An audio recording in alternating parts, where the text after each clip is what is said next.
Je suis Olivier, je suis le directeur commercial de la marque Fago. La marque Fago est une marque de textile qui évolue dans le monde de la fair fashion.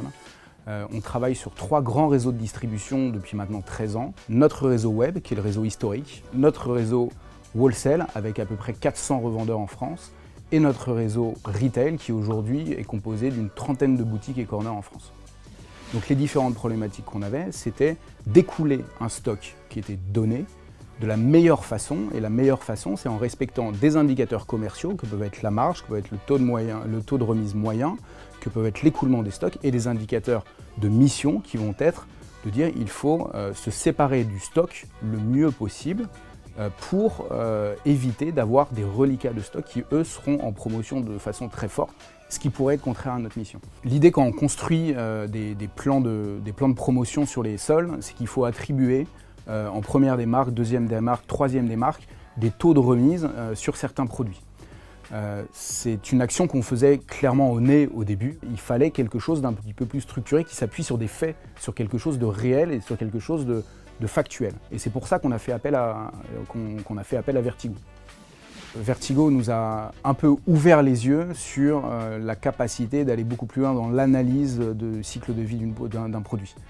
Alors qu'avant, on faisait les choses vraiment au nez, aujourd'hui, en fait, on s'appuie sur des datas, sur des faits, sur des choses qui se sont passées pour mieux piloter notre activité.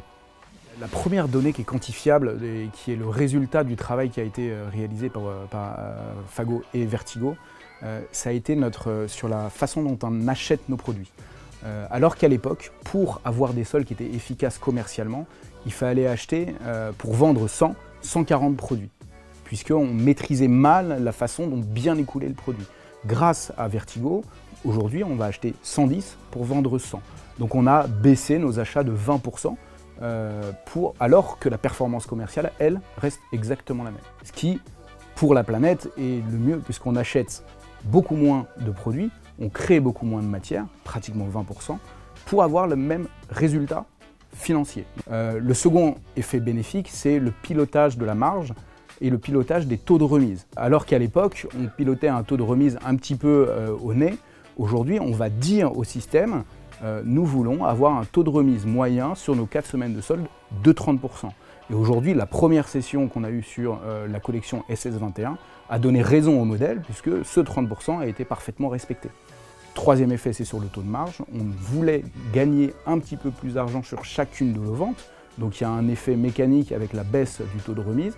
Et puis il y a un effet bénéfique avec le modèle Vertigo qui va aller chercher les produits qui ont le plus de capacité de marge et qu'il va aller mettre le plus en avant possible selon ces différents systèmes. Sur les équipes, la collaboration avec Vertigo a permis de dégager beaucoup de temps, évidemment, chez nous, puisque c'était des équipes qui regardaient, qui créaient les taux de sortie, qui faisaient fonctionner en fait un système d'intelligence artificielle, mais complètement à la main, alors qu'aujourd'hui, on va donner les contraintes marché à Vertigo, qui vont les intégrer dans le système, et en faisant travailler le système sur tout ce qui s'est passé précédemment, va nous sortir ce plan de cadencement au produit en fonction des contraintes marché qu'on leur a données.